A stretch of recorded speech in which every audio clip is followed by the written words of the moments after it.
1,21,619 కోట్లు అవుతా ఉంది. ఈ 1,20,619 కోట్ల రూపాయలకు కొన్ని పథకాలు ఏదైతే జగన్ చేస్తూ ఉన్నాడో అది ఆపడం ఎవరి చేత కాదు. అటువంటి కొన్ని పథకాలు ఉన్నాయి. అటువంటి పథకాలు నెక్స్ట్ స్లైడ్. అటువంటి కొన్ని పథకాలు చూడండి. ఫీజు రీయింబర్స్మెంటు, ఈరోజు పూర్తి ఫీజు రీయింబర్స్మెంటు జగనన్న విద్యాదీవెన ఇస్తూ ఉన్నాడు, వసతిదీవెన ఇస్తూ ఉన్నాడు. దాన్ని ఆపడం ఎవరి చేత కాదు. ఆరోగ్యశ్రీ ఇస్తూ ఉన్నాడు జగన్, దాన్ని ఆపడం ఎవరి చేత కాదు. సంపూర్ణ పోషణం ఇస్తూ ఉన్నాడు, అంటే లాక్టేటింగ్ మదర్సు, ప్రెగ్నెంట్ మదర్సు, 6 ఏళ్ల దాకా ఉన్న పిల్లలకు సంబంధించిన సంపూర్ణ పోషణం ఆపడం ఎవరి చేత కాదు. ఫ్రీ రైస్ ఇస్తూ ఉన్నాడు జగన్. కేంద్రం ఇస్తూ ఉన్నది ఒక పర్సంటేజే, మిగిలింది రాష్ట్ర ప్రభుత్వం ఇస్తూ ఉంది. 1,48,00,000లో కేంద్రం అప్రాక్సిమేట్గా 90 లక్షలకి ఇస్తుంది, మిగతాటి అన్ని మనం ఇస్తాం. అది కూడా మనం క్వాలిటీ పెంచి ఇస్తూ ఉన్న బియ్యం. సో దానికి ఖర్చు 18,50,000 మంది రైతన్నలకు ఫ్రీ ఎలక్ట్రిసిటీ ఇస్తూ ఉన్నాం. రైతన్నలకు గోరుముద్ద, చిన్నపిల్లలకు పెట్టి గోరుముద్ద జగన్ చేస్తూ ఉన్నాడు, చేయక తప్పదు దేవుడికి. ఇటువంటి ఈ పథకాలకు మరో 29,100 కోట్లు ఏ ప్రభుత్వమైనా చేయక తప్పని ఖర్చు. రెండు కలిపితే 1,50,718 కోట్లు. నేను అడుగుతా ఉన్నా, జగన్ ఎంతో కష్టపడితే ఎప్పుడు జరగని విధంగా పాలన చూపిస్తే 70,000 కోట్ల రూపాయలు చాలా కష్టపడితే చేయగలుగుతా ఉన్నాడు. మరి 1,50,000 కోట్ల రూపాయలతో ఆయన సూపర్ 6 అంటాడు, సూపర్ 10 అంటాడు. ఈ మాదిరిగా ప్రజలను అడ్డగోలుగా మళ్ళీ మోసం చేసేందుకు అడుగులు ముందుకు వేస్తూ ఉన్నారు అని అంటే ఇది సాధ్యమయ్యేదేనా? సాధ్యం కాదని తెలిసి ఒక రాజకీయ నాయకుడు ఈ మాదిరిగా రిపీటెడ్గా, I repeat that word, habitual offender, I repeat that word.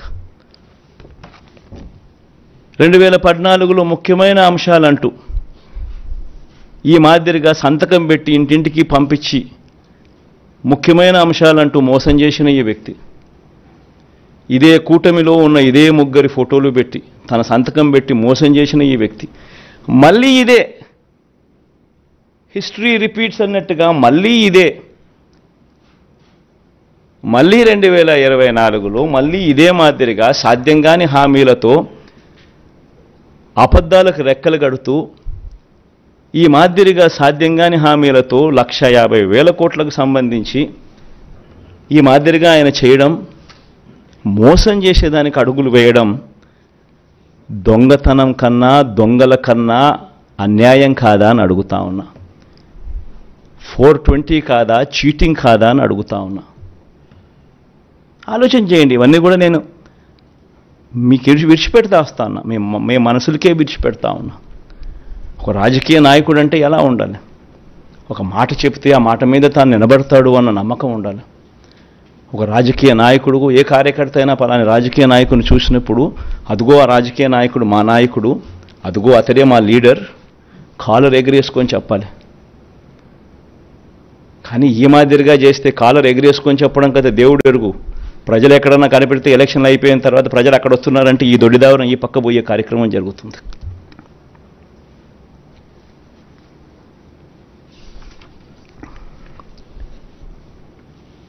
అదే మాదిరిగా ఈయనేమంటాడు,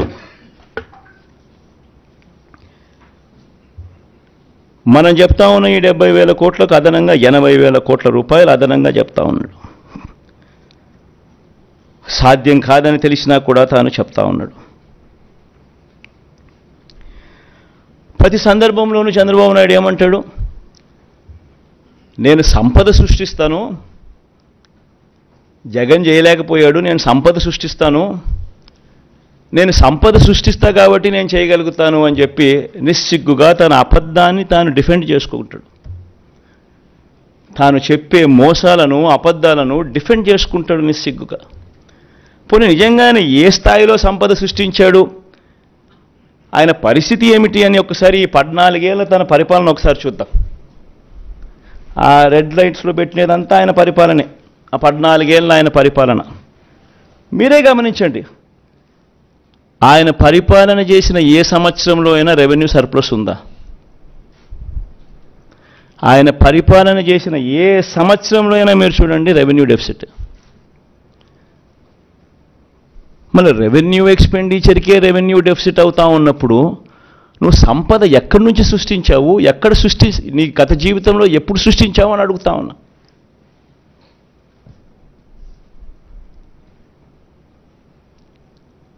ఇట్స్ రియాలిటీ. అదే చంద్రబాబు నాయుడు ముందు పరిపాలన కానీ చంద్రబాబు నాయుడు లేని పరిపాలన కానీ ఒక్కసారి చూస్తే అంత రెవెన్యూ సర్ప్లసే కనిపిస్తుంది. ఇన్ని సంవత్సరాలు రెవెన్యూ డెఫిసిట్ ఎవరి రెజ్యూమ్లో ఉండదు. ఏదో 1 సంవత్సరం ఉండొచ్చేమో, 2 సంవత్సరాలు ఉండొచ్చేమో రెవెన్యూ డెఫిసిట్. కానీ ఈ మాదిరిగా ఇన్ని సంవత్సరాలు ప్రతి సంవత్సరం రెవెన్యూ డెఫిసిట్ అనేది ఒక్క చంద్రబాబు నాయుడు హయాంలో మాత్రమే జరుగుతుంది. మళ్ళా ఇది రియాలిటీ అయి కనిపిస్తూ ఉండగానే సంపద సృష్టిస్తానంటాడు. సృష్టించలేదు అని చెప్పి లెక్కలు చెప్తా ఉన్నాయి, కనిపిస్తూ ఉన్నాయి. ప్రతి సంవత్సరం రెవెన్యూ డెఫిసిట్ కనిపిస్తూ ఉంది ఆయన హయాం అంతా.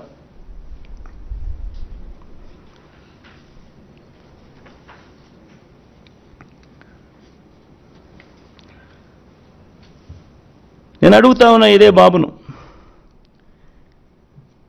ఇక సంపద సృష్టించింది ఎక్కడా అని. కారణం సంపద సృష్టించే శక్తి లేదు, సమర్థమైన ఆర్థిక నియంత్రణ కూడా లేదు, తన 14 ఏళ్ల పాలన కూడా దోచుకున్నది పంచుకోవడమే జరిగిన పరిస్థితులు. జగన్ ఎందుకు చేయగలిగాడు, చంద్రబాబు ఎందుకు చేయలేకపోయాడు?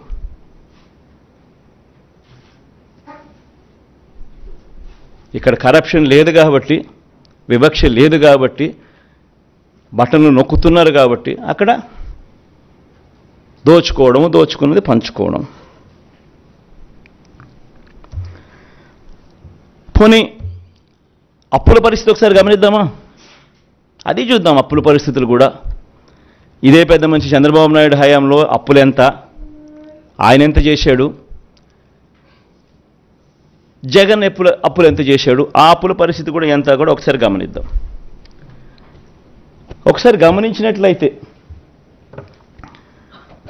అప్పుల పరిస్థితిని ఒకసారి గమనించినట్లయితే కంపౌండెడ్ యాన్యువల్ గ్రోత్ రేట్ 2014 నుంచి 2019 దాకా, అంటే public debt and public account అంటే గవర్నమెంట్ డెట్, చంద్రబాబు నాయుడు పరిపాలన మే దాకా జరిగింది. మేలో కూడా గుర్తుండే ఉంటుంది మీకు, స్కీమ్ మీద పెట్టాడు. సో మే దాకా జరిగిన ఆయన పాలన చూస్తే పబ్లిక్ డెట్ అంటే గవర్నమెంట్ డెట్, ఆయన అధికారంలోకి రాకమునుపు 1,18,000 ఉంటే 2,71,000కి ఎగవాకింది. అది మన రెజ్యూమ్లో ఎంత జరిగింది అని.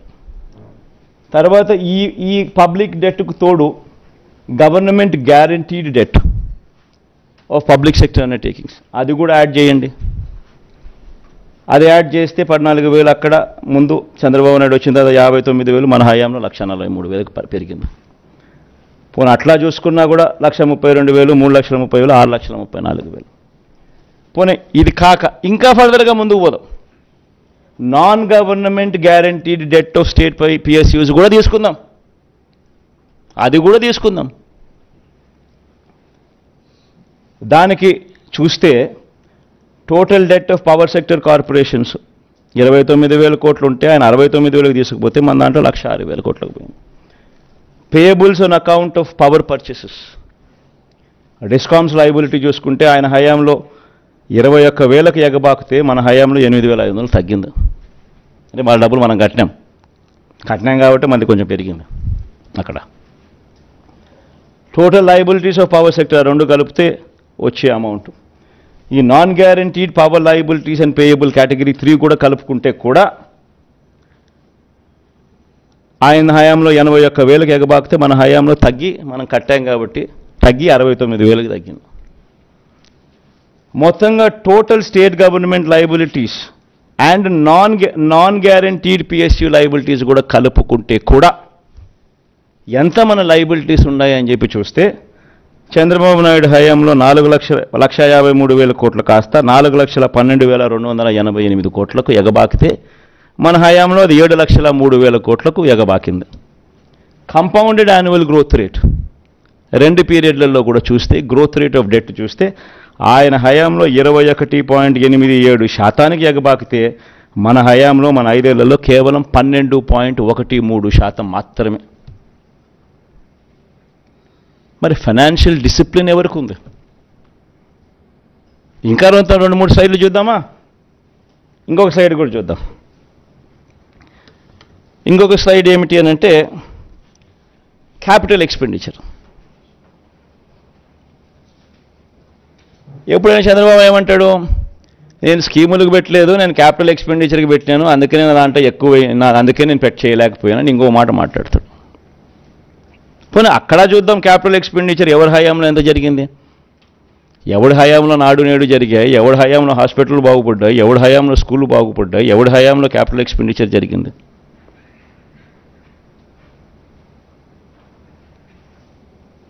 ఆయన హయాం చూస్తే క్యాపిటల్ ఎక్స్పెండిచర్ సంవత్సరానికి యావరేజ్ కింద 15,227 కోట్లు అయితే మన హయాంలో క్యాపిటల్ ఎక్స్పెండిచర్ 17,757 కోట్లు.